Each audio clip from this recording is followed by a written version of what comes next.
Abra sua Bíblia, na carta que Pedro, a segunda carta que Pedro escreveu. Eu vou abrir aqui, mas eu gosto de ler na minha versão, queridos, que é bem... Mas eu vou ler nas duas versões. Segunda carta que Pedro escreve, capítulo 1. Ô, Bíblia, vem para cá. Capítulo 1, a partir dos versos 3, de 3 a 11.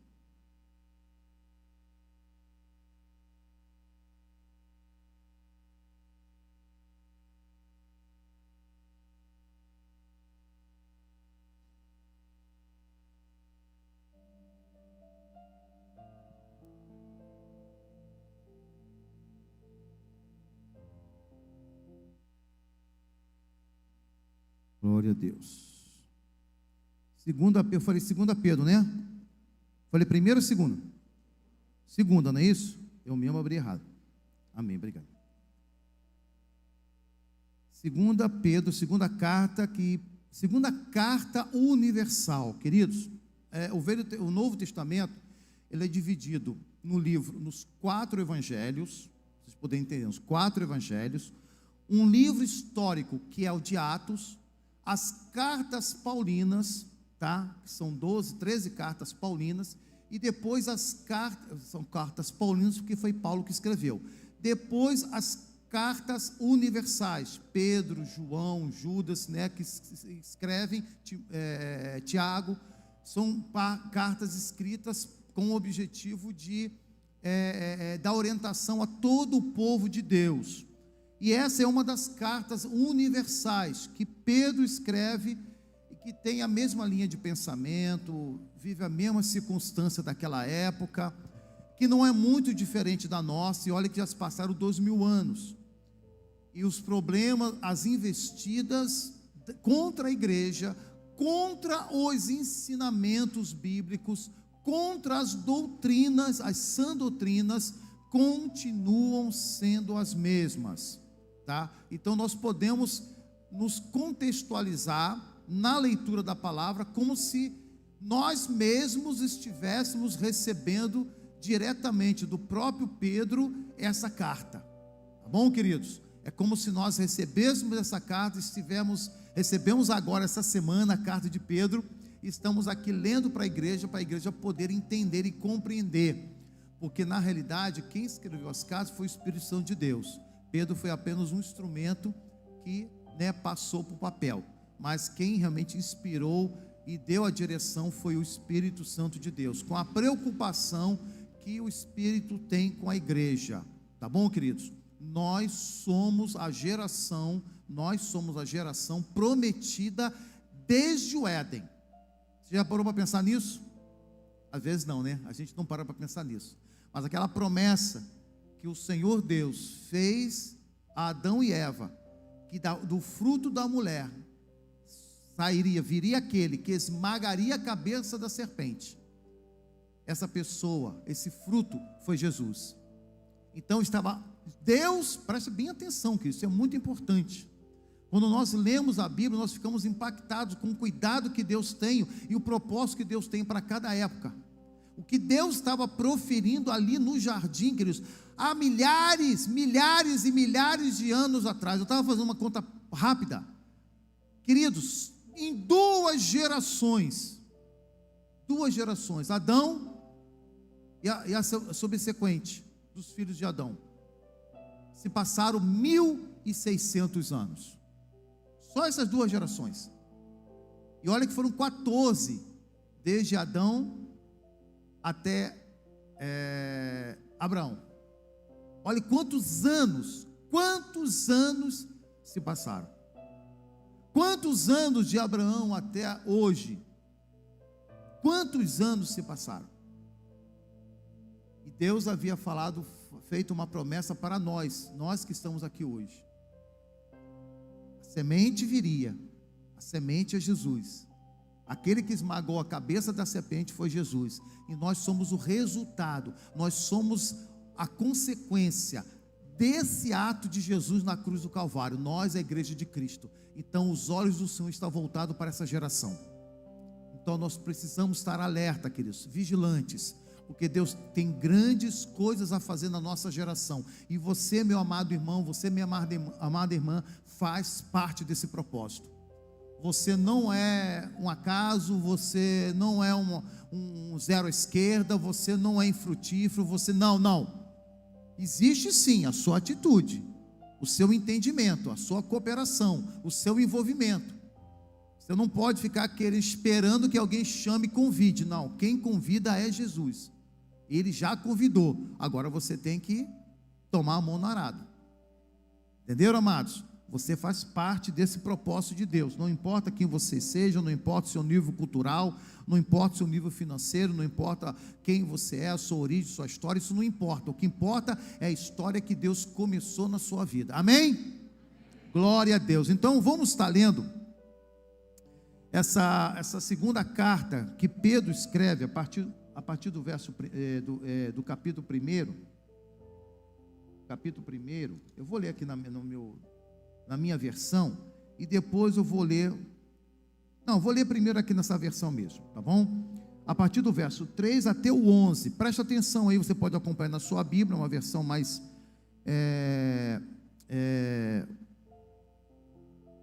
cotidiana não, mas como posso dizer? Mais a rigor, né? E depois eu quero ler minha versão.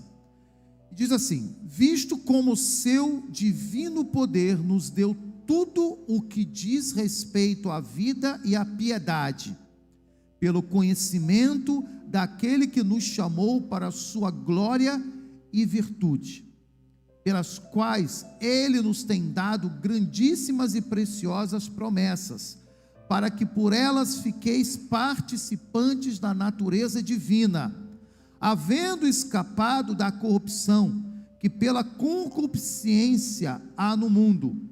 E vós também, pondo nisto mesmo toda a diligência, acrescentei à vossa fé a virtude, e à virtude a ciência, e à ciência a temperança, e a temperança a paciência, e a paciência a piedade, e a piedade o amor fraternal, e o amor fraternal a caridade. Porque se em vós houver e aumentarem essas coisas, não vos deixarão ociosos, nem estéreis no conhecimento do nosso Senhor Jesus Cristo. Pois aquele em quem não há estas coisas é cego, nada vendo ao longe, havendo-se esquecido da purificação de seus antigos pecados.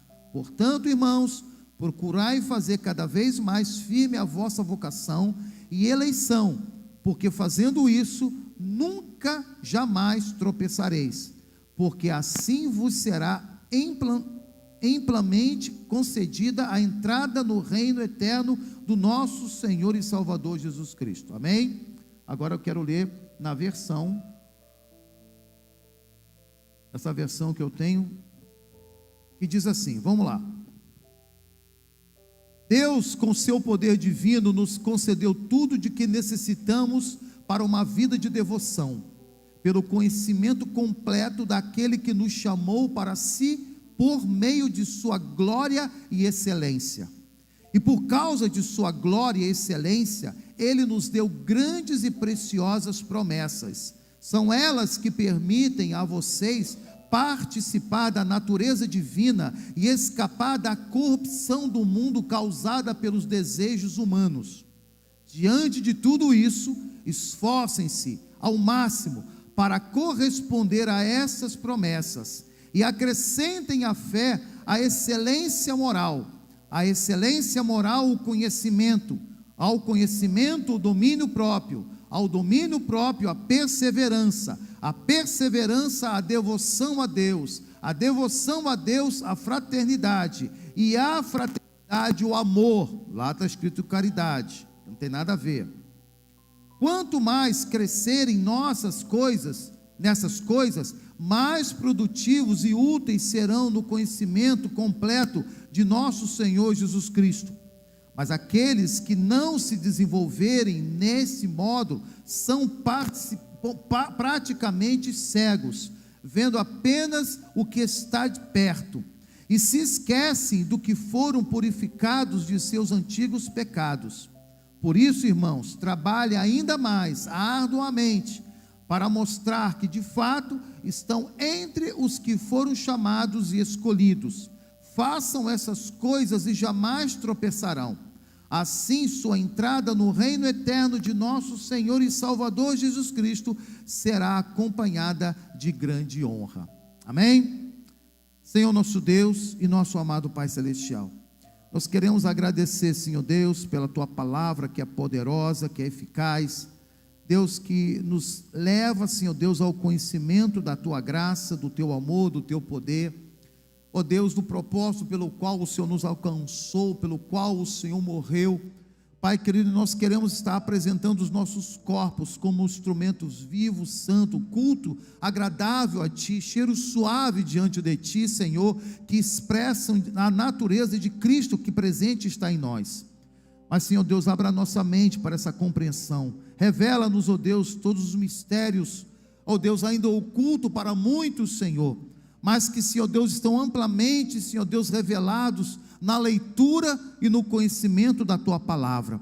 Traz, Senhor Deus, a cada um de nós, ó Deus, o desejo ardente de conhecer a Tua vontade, o Teu propósito, e assim estarmos alinhados ao Teu querer, estarmos, Senhor Deus, juntos com o Senhor, participante da obra, sendo, Senhor Deus, capacitados pelo Espírito Santo para realizar as obras que Jesus Cristo realizou, e ainda mais, porque Ele mesmo disse que obras maiores seriam feitas, ó Deus, e nós queremos, ó Deus, realmente ser usados com poder e glória, para Deus poder anunciar a todos aqueles que carecem, que necessitam, e dessa forma, como a Tua palavra diz, como acabamos de ler, ó Deus, sermos recebidos no céu com grande honra, com alegria, Senhor Deus, por Ti. Assim, Senhor Deus, abençoa o Teu povo, abençoa as mentes e os corações essa noite, aqueles que aqui estão, para a honra e glória do Teu nome.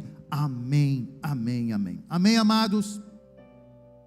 Queridos, então, já que nós estamos como irmãos, vamos estar falando justamente para a igreja. E Pedro, ele estava nesse contexto, reforçando uma situação que estava acontecendo muito daquele tempo, principalmente no primeiro século. O que era? Era a infiltração de pessoas que traziam doutrinas distorcidas acerca da palavra. Quanto a isso, eu quero fazer uma contextualização conosco, com o nosso tempo. Hoje também temos, ó Deus, irmãos, sendo bombardeados por pessoas, por homens que se dizem pastores, que estão bombardeando a igreja com falsas doutrinas, com mentiras, com enganos, com modernidade, com coisas deste mundo. Por isso, queridos, o meu apelo insistente em todo o culto para que você, igreja, leia a Bíblia. Você leia a Bíblia, você conheça a verdade de Deus. Você não precisa ter seminário para entender a palavra de Deus. Você não precisa ser um PhD nem em conhecimento, não precisa ser um mestre na doutrina bíblica para você conhecer as Escrituras. As Escrituras foram preparadas para você com o intuito para que você leia e o Espírito Santo te revele e testifique no seu coração as verdades espirituais, sem que seja necessário que ninguém te explique. É claro que haverá alguma circunstância que você pedirá entendimento, você vai pedir compreensão, aí estamos aqui para ajudar, mas no contexto geral, o Espírito Santo vai te revelar toda a vontade e toda a obra de Deus. Por isso que eu falo, orem e leiam a Bíblia, para que não sejam enganados. Nós temos aí, queridos, Testemunho de Jeová, está crescendo. Sabe como é que eles ganham pessoas? Sabe como é que está crescendo? Você pode ver lá. Mais de 70% daqueles que estão hoje no Testemunho de Jeová, sabe o que era? Crentes que não frequentavam escola dominical. crentes que não se envolviam com a igreja, crentes frouxos, se eu posso assim dizer, crentes fracos na fé, e que chegou alguém lá, bateu na porta, queremos ensinar a palavra, é mesmo, que coisa, eu nunca aprendi isso, e vão sendo enganados, vão ser ludibriados, mentiras são apresentadas, usando a própria Bíblia, e as pessoas entram, acreditam. Por quê? Porque a Bíblia está ao alcance delas e nunca se preocuparam em ler. E aí chega alguém com uma doutrina mentirosa, enganosa, e acaba arrebanhando. E isso acontece, está acontecendo demais. E não era diferente naquele tempo. A mesma coisa acontecia. E hoje, queridos, nós estamos vivendo um bombardeio muito grande de falsas doutrinas, de algo que chega muito sutil, uma aparência bonita, uma aparência até de palavra, com textos bíblicos, com afirmação, mas quando você vai analisar, querido, quando você vai investigar, está fora de contexto, um versículo, queridos, que te apresentem, você pode acreditar naquilo que estão falando, ou você tem que ver o contexto, para quem foi escrito, que circunstância, quem escreveu. Às vezes você tem que ler, às vezes a carta toda, ou o capítulo todo, ou mesmo todo um livro, para você poder entender a intenção daquilo, para que você não seja enganado. A minha preocupação, amados, é que vocês permaneçam firmes. É a mesma preocupação de Paulo, é a mesma preocupação de Pedro, é a mesma preocupação de João, é a mesma preocupação de Timóteo. Esses homens escreveram essas cartas universais para que nós pudéssemos estar firmes no caminho que realmente agrada a Deus, nas verdades espirituais. E hoje nós temos um oferecimento muito grande, queridos, de lugares que oferecem tanta coisa bonita. Nossa, mas é tanta coisa, é som, é luz, iluminação, jogo de luz, telão, e cadeiras macias, maravilhosas, uma boa estrutura, uma infraestrutura de primeiro mundo, um shopping. Mas também oferece engano, mentira. Massageiam o ego daqueles que ali se encontram. E muitos estão ali. Exatamente porque os seus egos são massageados, não querem ouvir a verdade, não querem ser consertados por Deus. Aprendam, queridos, o Evangelho é praticamente 100%, se eu pudesse, eu não fiz isso numa estimativa, estou fazendo aqui agora, 90% é exortação. 90% do Evangelho é exortação. Sabe por quê? Porque nós somos tendenciosos ao pecado. Eu sou tendencioso ao pecado todos os dias. Se a palavra não me exortar, se eu não começar o dia com a palavra me exortando, eu me apoiado numa palavra, eu peco. Porque a minha natureza adâmica que ainda está presente, ela tem que ser morta todos os dias.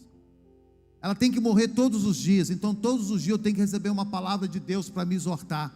Todos os dias eu tenho que permitir que o Espírito Santo trabalhe na minha vida, em uma área da minha vida. Isso somos todos nós. Para que com isso eu possa estar caminhando. E é exatamente isso que nós vamos tratar essa noite. A preocupação que Pedro estava falando acerca de uma realidade que o povo precisava compreender.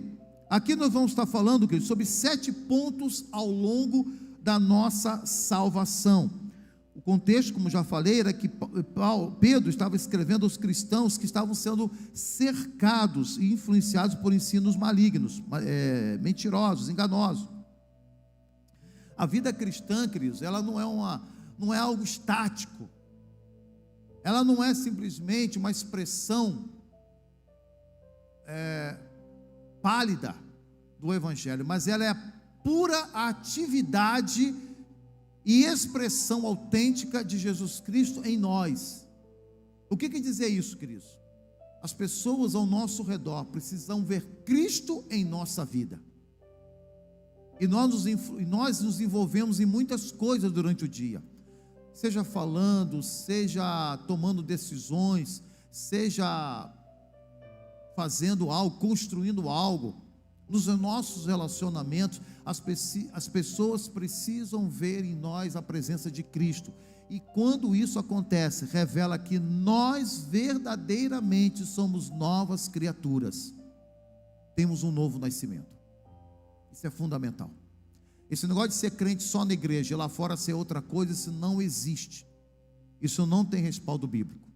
E nós vamos estar vendo isso aqui hoje, queridos. Vamos ver a preocupação que Pedro estava tendo com as pessoas com aquela igreja, que é a nossa igreja também. Uma coisa muito importante nós entendemos, queridos.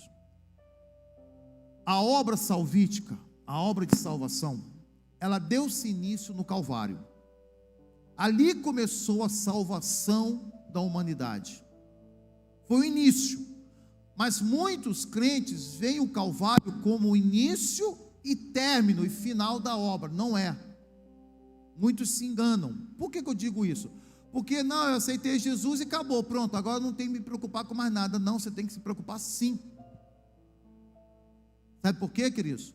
Porque a obra que o Senhor Jesus realizou, ela é segura, ela é perpétua, ela é garantida. E Ele garantiu isso, enviando o quê? O seu Espírito Santo, que é o penhor da glória, a garantia da glória, a garantia da salvação, da palavra de Deus.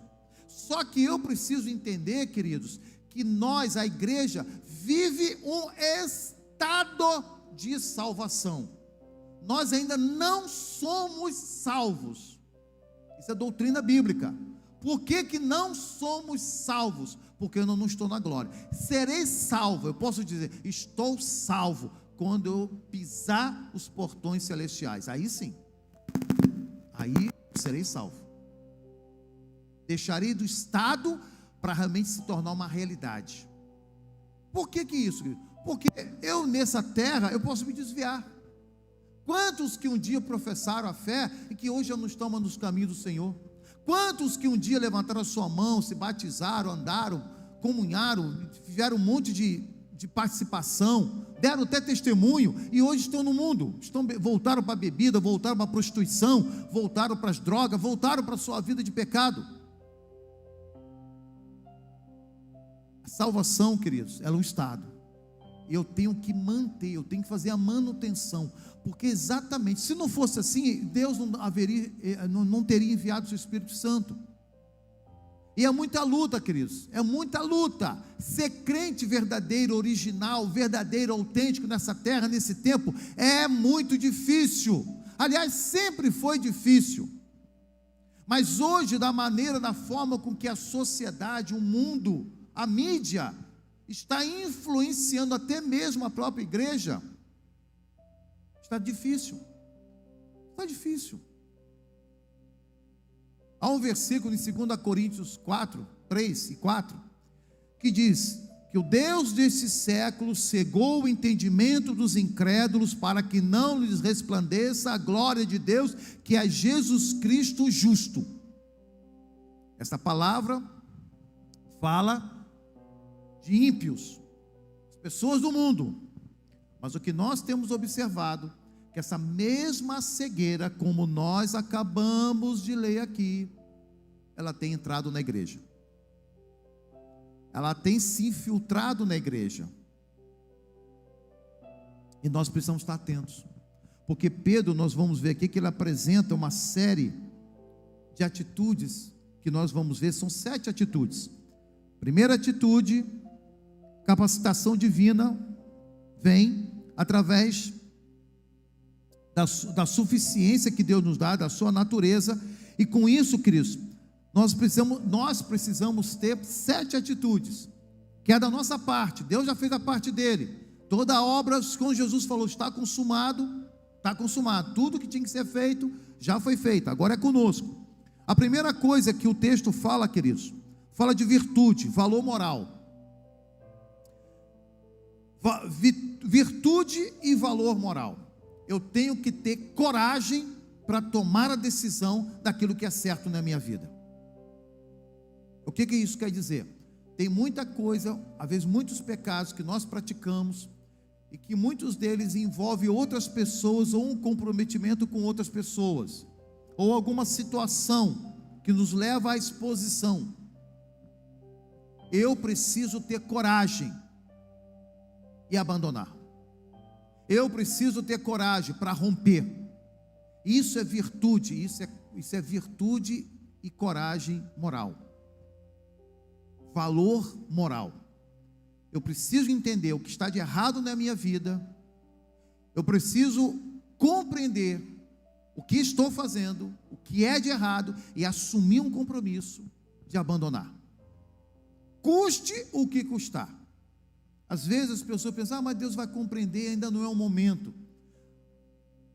A hora que der, Deus vai me dar. Queridos, Deus já te mandou desde lá de trás, desde ontem. Já era para tu ter abandonado isso desde lá de ontem. Deus não compactua com pecado, Ele não aceita pecado, Ele rejeita pecado. Ele ama a sua vida, Ele te ama, pecador, mas Ele rejeita, Ele abomina o pecado que está na sua vida ou na minha vida. Então Ele fica esperando, ansioso, para que você tome o compromisso de abandonar o seu pecado. Mas isso é virtude.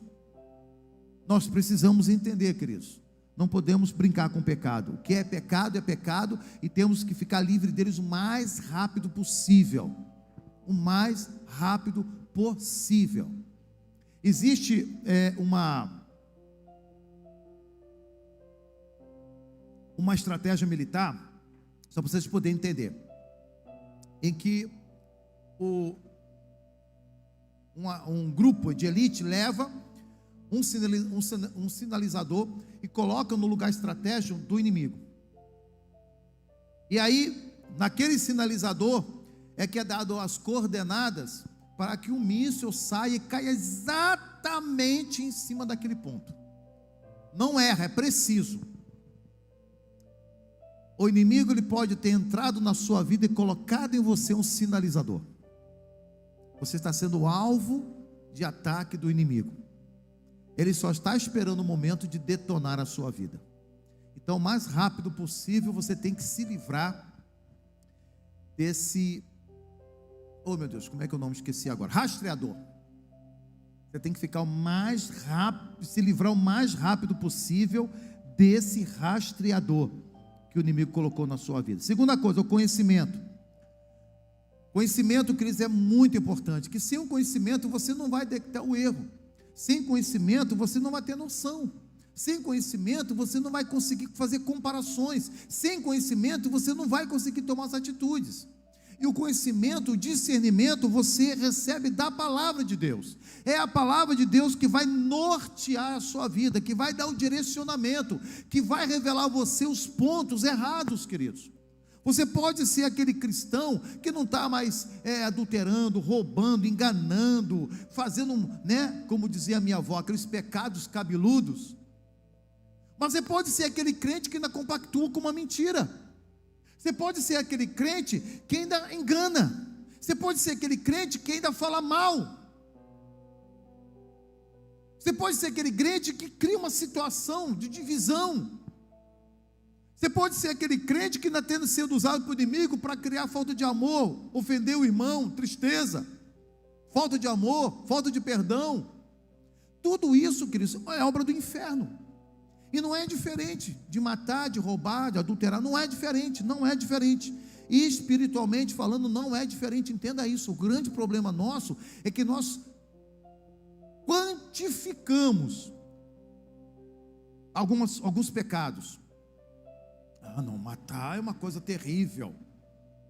Mas falar uma mentira não tem nada a ver, isso na visão humana, porque espiritualmente falando, Cristo, tem o mesmo peso. As consequências terrenas são diferentes. É claro, se você matar uma pessoa, caramba, você vai ser julgado, preso, e tem uma série de situações. Você falar uma mentira, talvez ninguém nem vai perceber, não vai nem saber, mas foi uma mentira.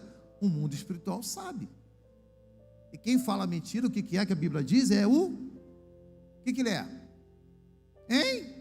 Tem alguém lendo Bíblia aqui? Não entendi. Gente, vocês não estão lendo Bíblia não? Quem fala mentira é o quê?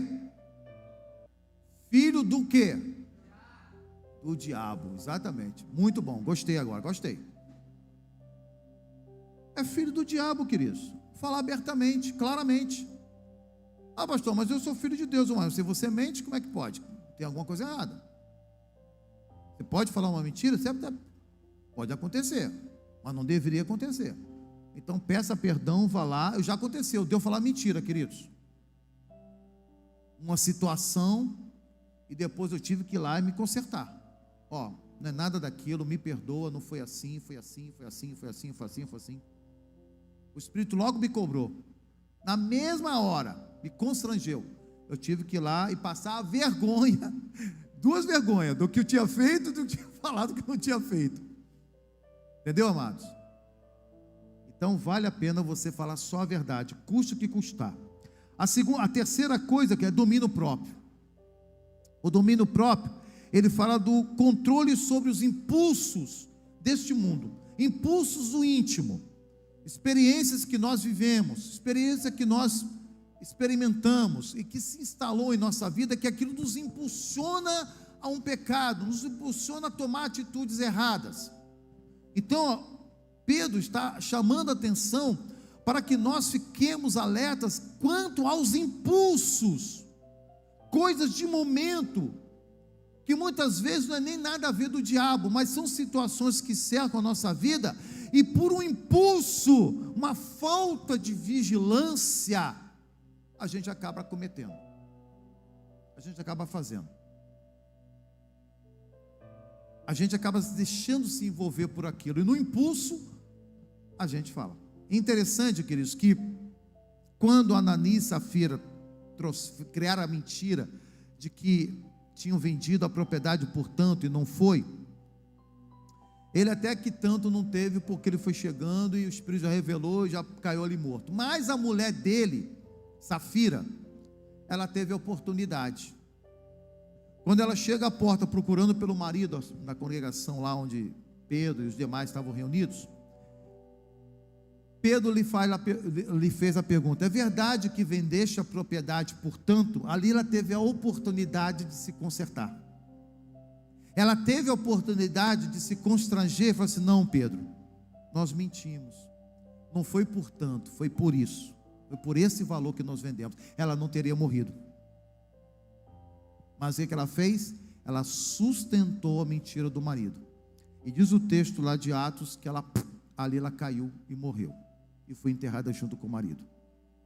Uma trágica consequência que poderia ter sido evitada se ela tivesse dominado a mentira, o impulso de sustentar uma mentira. Vê como a mentira, queridos, ela é tão prejudicial quanto um assassinato, um adultério, qualquer outro pecado. Levou aquela família à morte por causa de uma mentira. Mentira boba mesmo, aparentemente, né? Uma mentira. Falar que vendeu por tanto, quando na realidade vendeu por outro valor. Mas tentaram o quê? Enganar a igreja, trazer a mentira para dentro da igreja. Olha o quanto isso é perigoso. Quarta coisa, perseverança. Queridos, quando nós somos quebrantados por Deus, e Deus faz uma obra em um momento da nossa vida, o que Deus fez com muitos aqui lá no retiro, pessoas testificaram, pessoas falaram naqueles papéis, falaram que Deus fez, foi maravilhoso, foi tremendo, coisa e tal. Mas você está perseverando naquilo que Deus falou com você especial? Você está perseverando hoje, um mês depois, do que Deus realizou com você lá no retiro?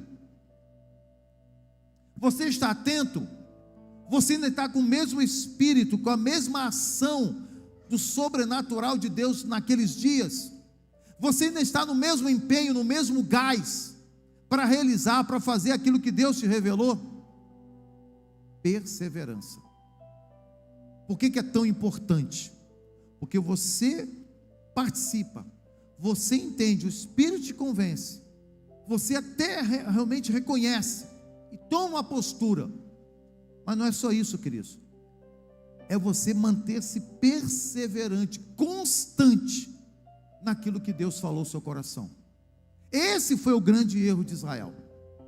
Israel, Deus vinha, fazia, operava, Deus libertava, eles faziam uma nova aliança com Deus, não passava alguns anos, eles caíam novamente, nunca perseveraram, e isso trouxe grande entristecimento no coração de Deus, a ponto de rejeitar a Israel no seu plano. Israel foi rejeitado, foi colocado de lado, perdeu a oportunidade de cumprir os propósitos de Deus.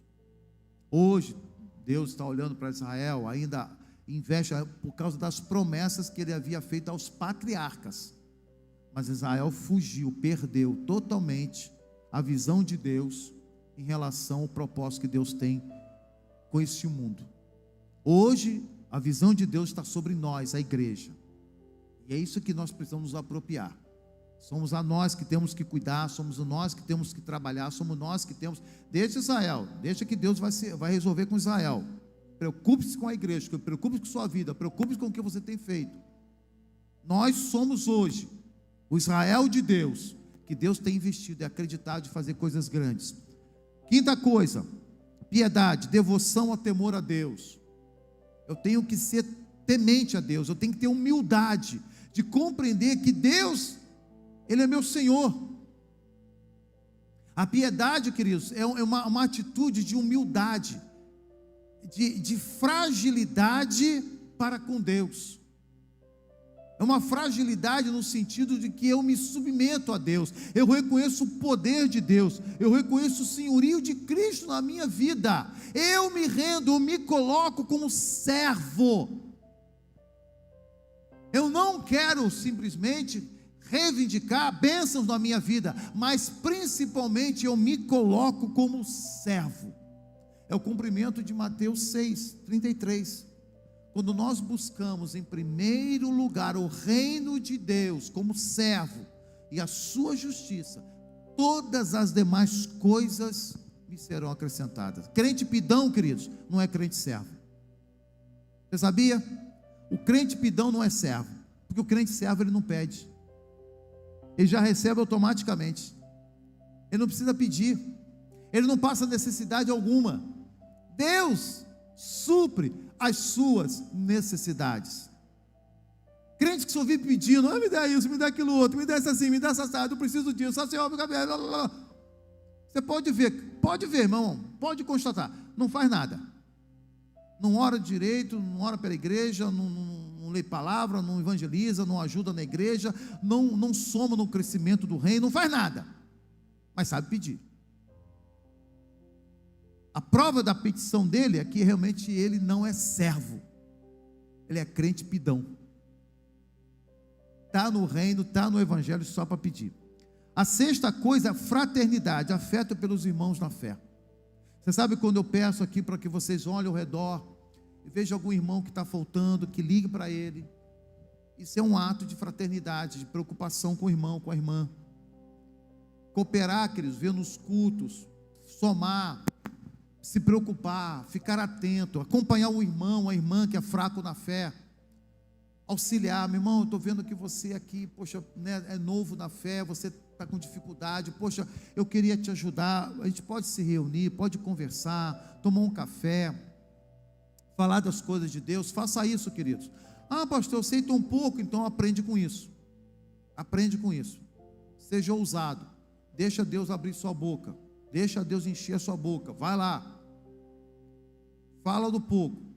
Minha avó dizia, né, tudo de lá da minha avó, né, na terra de cego, quem tem um olho é o quê? É um ditado bobo, esquisito, né? Mas sabe o que é que bate, né? Na terra de cego, quem tem um olho é rei. Querido, se você vai falar para o irmão que não sabe bolufa, o pouco que você sabe já está melhor do que ele. Tire vantagem disso, né? E não vai falar que você é mestre ainda. Não, isso é mestre. Porque nós precisamos estar auxiliando uns aos outros, queridos. Isso é visão de igreja, isso é visão do reino. Não é só eu viver a minha vidinha, não é só eu estar preocupado com os meus problemas. Eu não tenho que me preocupar com os meus problemas, queridos. Eu não me preocupo com os meus problemas. Os problemas eu nem menciono para Deus. Já tem muito tempo, irmão, que eu não falo de nada, não peço nada a Deus para mim. nada. Toda a minha oração é voltada somente para a igreja. Claro, eu apresento a minha família e os meus filhos diante de Deus, aquilo que eu sei que Deus precisa estar trabalhando, e isso eu apresento, mas pedir qualquer coisa terrena, há muito tempo, queridos, eu parei com isso, muito, não peço mais nada, porque sabe por quê? Porque a minha vida está nas mãos de Deus, e Ele tem sustentado, eu não tenho tido falta de nada, eu sou feliz com o que eu tenho recebido muito mais de Deus do que eu mereço. Eu só quero servir. Tudo que eu quero é servir. Tudo que eu quero é me dar, é me doar a esse Deus que tudo tem feito por mim. Eu olho a minha vida, outro dia, essa semana, estava conversando com a Ângela, olhando, fazendo uma retrospectiva da minha vida, desde da minha infância, né, quando fui alcançado por Cristo, até o dia de hoje. Queridos, como é que Deus foi bom comigo? Como é que Deus é bom comigo? Passando pela minha puberdade, passando pela minha adolescência, juventude, vida madura, agora eu estou envelhecendo na presença de Deus. Deus tem me dado energia, força, inteligente, queridos. Deus tem sido bom, não tenho tido falta de nada. Por quê? Porque eu mereço? Não. Eu não sou merecedor de nada disso. Mas o meu desejo de realizar, por ser grato a Ele, desencadeia de Deus uma satisfação, uma alegria. Sem eu precisar pedir nada, Deus me concede. Sem precisar, queridos, eu não preciso pedir nada. Deus supre as minhas necessidades. Sabe o que se chama isso? Fidelidade, não minha, de Deus. A Ele toda a honra e toda a glória. Isso é fraternidade, queridos. Esse afeto pelos irmãos e fazer a obra de Deus. E por último, queridos, o amor. A Bíblia fala, queridos, que 3 coisas deverão permanecer: a fé, vamos lá, fé, esperança e a maior delas é o amor. Por quê, queridos? Porque o amor, ele é o combustível, a motivação correta para que você tenha atitudes que agradam a Deus. O que fez com que Deus desse o seu único filho em resgate do mundo? Foi porque Deus, de tal, que deu, para que todo, não, mas tenha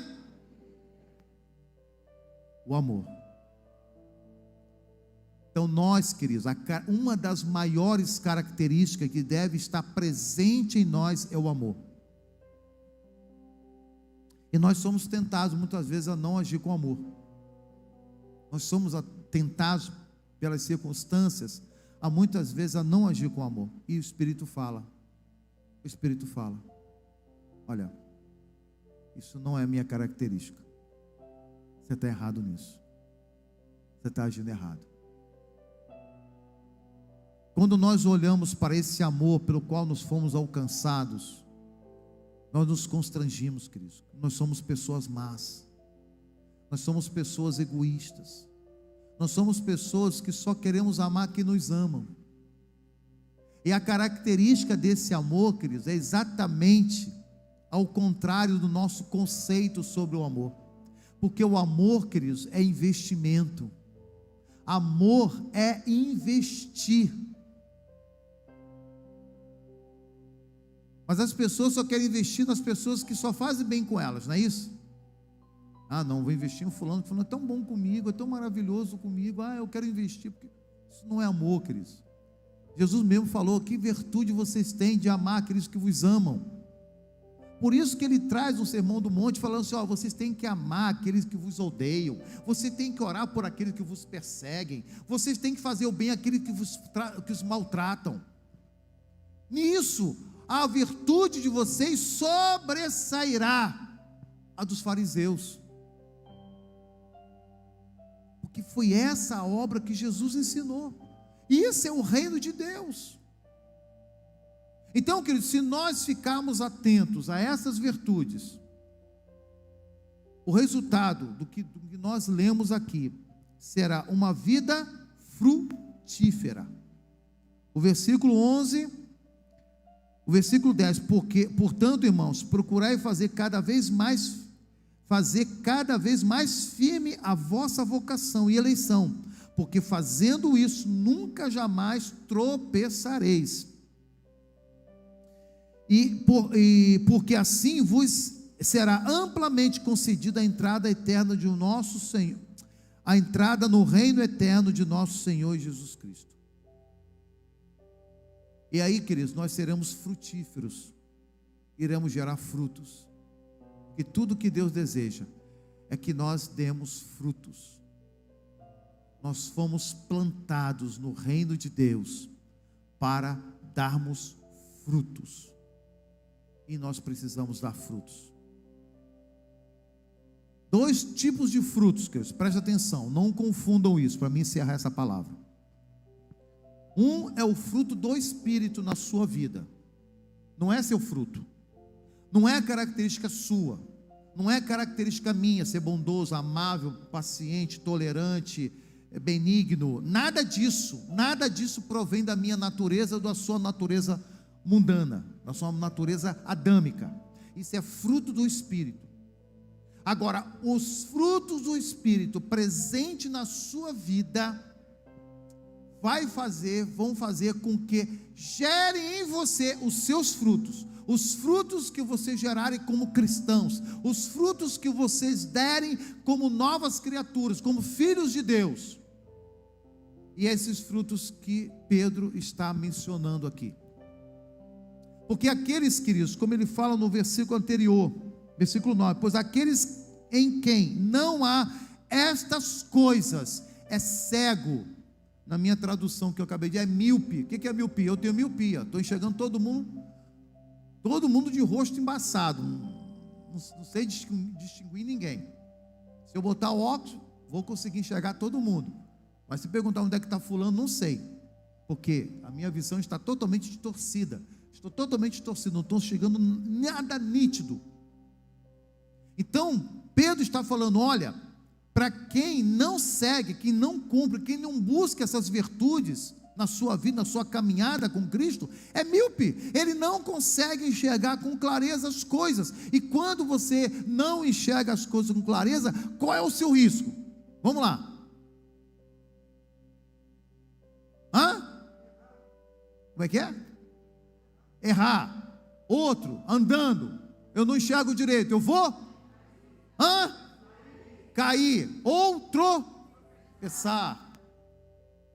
Vocês estão entendendo, amados? Então, o que Pedro quer com essa palavra é instruir a cada um de nós, hoje, a igreja de Cristo, para que realmente nós andemos com firmeza, andemos com seriedade, com compromisso no reino dele, para que sejamos aceitos por Deus, queridos. Pastor, mas eu sou crente, eu sou salvo. Tá bom, então dê prova disso. Tiago fala que aquele que diz que tem fé, mas não tem obras, é o quê? Hein? Ele está o quê?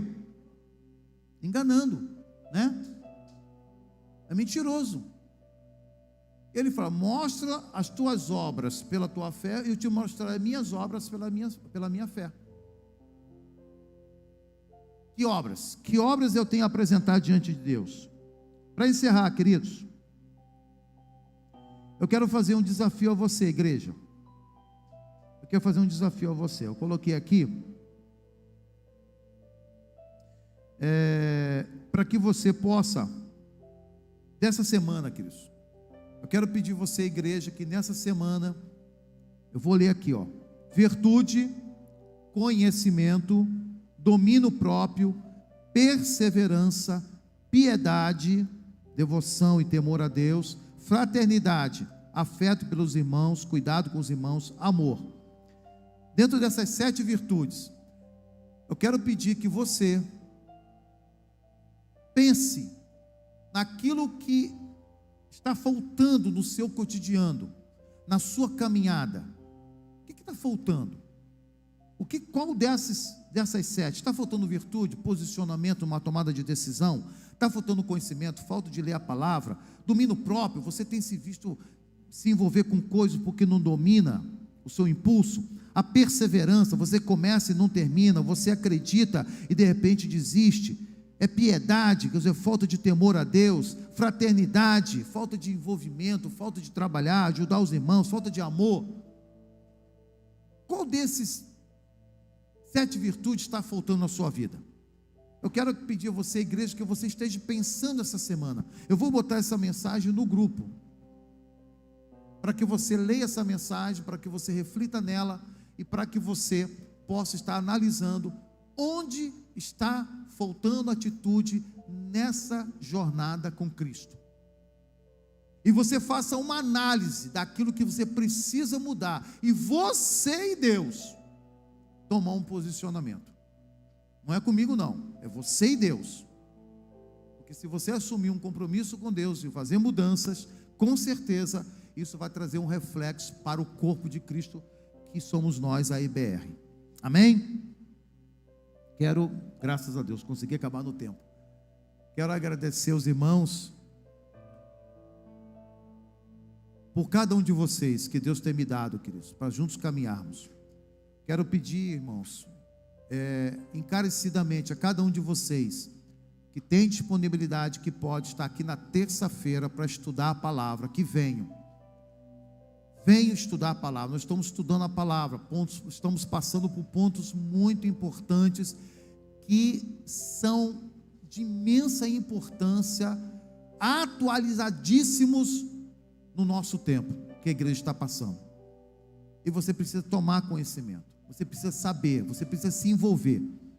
Então eu quero te convidar para que você se esforce e assuma um compromisso com Deus, não é comigo não, mas com Deus, de estar aqui às terças-feiras para você estudar a palavra de Deus, para você conhecer, eu vou colocar o estudo lá no grupo como eu tenho colocado. Ah, pastor, eu já li, já sei. Não faz isso não. Isso é falta de humildade, isso é falta de piedade,